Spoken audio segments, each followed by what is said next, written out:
Excellent dimanche à toutes et à tous. Bonjour, bienvenue. Trois villages du département de Boundiali sont depuis le week-end dernier officiellement connectés au réseau électrique. La mise sous tension par la ministre Mariatou Koné a été réalisée lors d'une fête dénommée la Fête de la Lumière. On voit cela avec Ami Sissoko. Niampurgue, Kambiala et Gemou, dans la Bagoué, installés dans le train du développement par la ministre Mariatou Koné.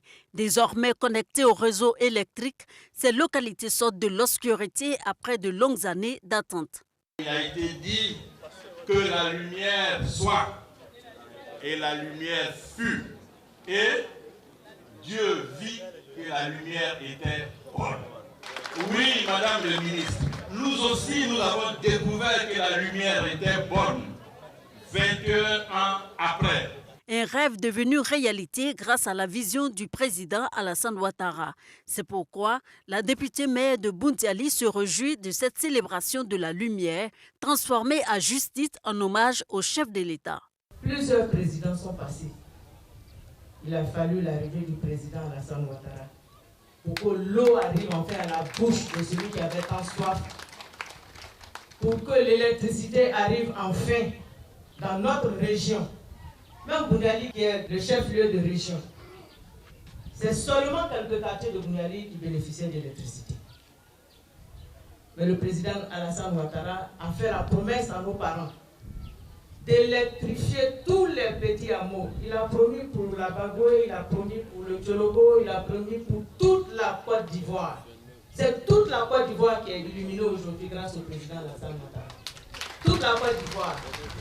Le président Alassane Ouattara, c'est un homme d'équité.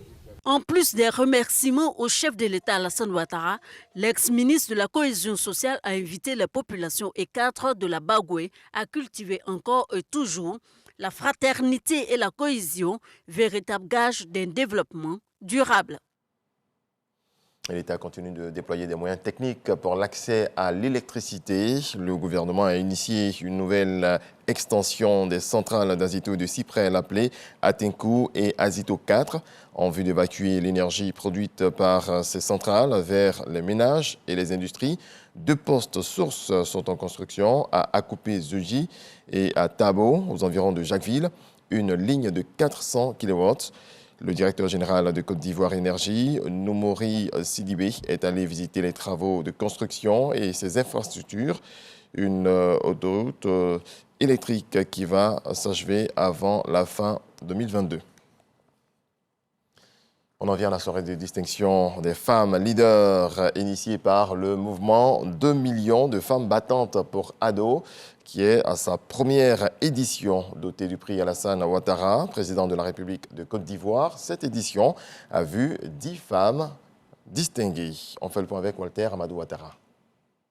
Le mouvement 2 millions de femmes battantes pour ados veut assurer pleinement la mission principale qu'elle s'est assignée, à savoir accompagner toute action de développement initiée par le président de la République de Côte d'Ivoire et encourager les dynamiques femmes engagées dans sa logique.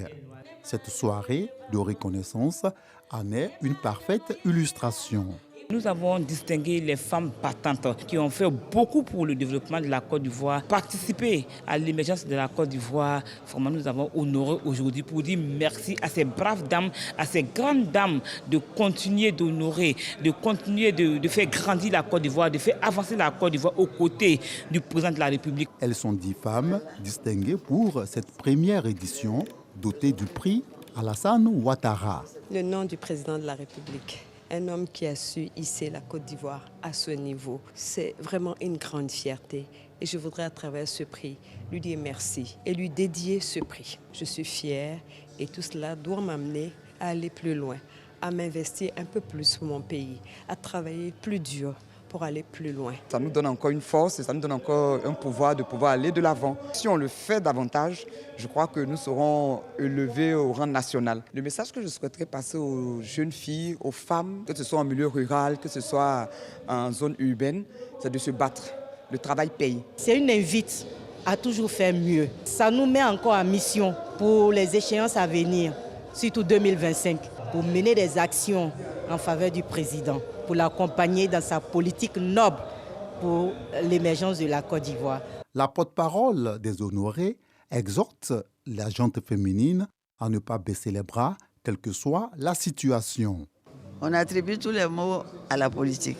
Mais ce que je vais dire à mes sœurs ce soir, c'est que c'est pour les éliminer. Ça ne va pas les encourager à rentrer en politique. Donc toutes les places restent aux hommes. Avec la loi, il y a le quota de 30% qu'on n'atteint pas.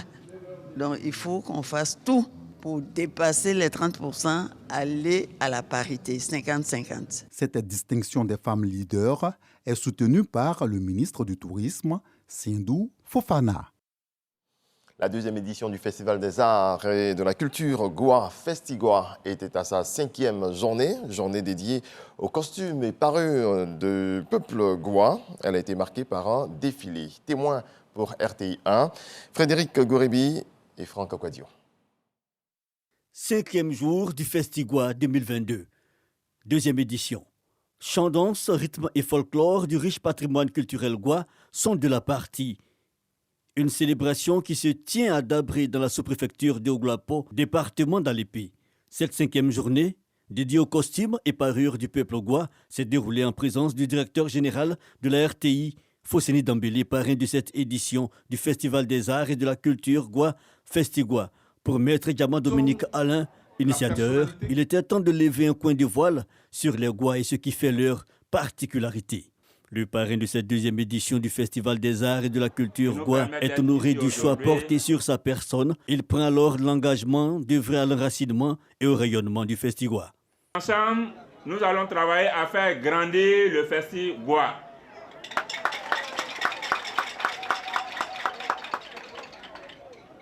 Dabré et toute la sous-préfecture désormais devront être inscrits dans le calendrier des festivals dans notre pays. Et comme on va à la Bissa à Grand Bassam, au Popo à Bonois, comme on va dans les festivals dans l'Indienné Djouablin, à Korogo, à Bundialé, à Tanda, à Bondouko, les Ivoiriens vont se donner désormais rendez-vous ici à Dabré pour le festival. Cette journée, qualifiée d'exceptionnelle par le comité d'organisation du Festigua, a été agrémentée par un défilé de costumes en pays goa. Les différentes époques sont revisitées de l'avant à l'après-indépendance. Démarré depuis le samedi 13 août, le Festigua 2022 referme ses portes le 21 août prochain. Cela fait 40 ans que Luxon Pado évolue dans l'univers musical ivoirien. Une carrière de 22 albums couronnée de succès et de distinction.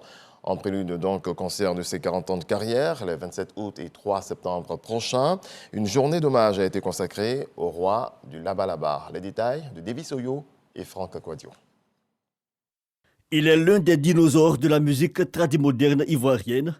Luxon Pado, de son vrai nom Lago Seya Tapeluk, est célébré.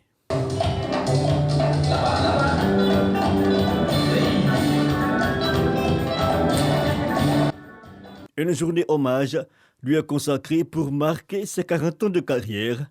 Pour mieux présenter le roi du Labalaba, style rythmé et dansant, un panel lui est consacré. Thème, Luxon Pado, l'homme, sa musique et sa discographie. Nous avons voulu organiser cette journée d'hommage pour magnifier Luxon Pado, parce que nous considérons aujourd'hui que c'est une légende vivante de la musique tradie moderne. Et je ne suis pas de cette école qui célèbre les gens après leur mort. Pour Luxon Pado, je pense bien qu'il faut le célébrer de son vivant. Aux côtés du roi du Labalaba, écrivain, musicologue et administrateur dissèque la carrière, la vie et la longévité musicale de l'homme. Retenez d'abord l'homme, son humilité, sa magnanimité, sa promptitude à agir. Une belle musique qui a commencé depuis 1982 par son repère, son cousin Ernesto Djedje, le Ziglibit, et ensuite qui s'est poursuivi avec le Labalaba. 1982, sortie de son premier album, Kadugbe, qui marque les esprits, puis 20 autres productions jusqu'en 2022. Luxon Pado, une carrière qui inspire plus d'un. Aujourd'hui, on célèbre Luxon Pado, mais toute sa vie n'a pas été rose. Il a eu plusieurs difficultés, mais il a développé cette capacité de résilience qui lui a permis, n'est-ce pas, de braver ces difficultés et de devenir le Luxon Pado qu'on connaît aujourd'hui. Je pense qu'il constitue un modèle pour les autres artistes et pour les nouvelles générations.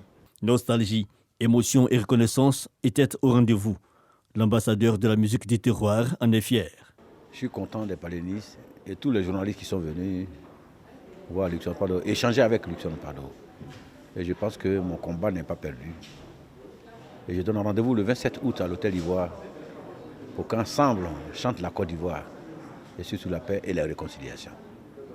Cette journée hommage à l'endroit de Luxon Pado se tient en prélude à son concert de 40 ans de carrière, respectivement les 27 août et 3 septembre prochains. L'actualité internationale nous amène tout d'abord en Somalie. Les forces de sécurité ont mis fin samedi au siège par des djihadistes Shebab d'un hôtel de la capitale Mogadiscio qui a duré une trentaine d'heures. C'est ce qu'a déclaré vers minuit un haut responsable officiel. Et puis les engrais et produits agricoles russes doivent pouvoir accéder aux marchés mondiaux sans entrave au risque d'une crise alimentaire mondiale dès 2023, a affirmé samedi à Istanbul le secrétaire général de l'ONU, Antonio Guterres, le dit au nom d'un accord qui garantit à la Russie de pouvoir exporter ses produits agricoles et engrais malgré les sanctions occidentales. Accord signé en juillet dernier par Kiev et Moscou sous l'égide de l'ONU et de la Turquie. Merci de votre attention. C'est la fin de ce point de l'actualité. Excellent dimanche. Je vous souhaite beaucoup de paix dans vos foyers.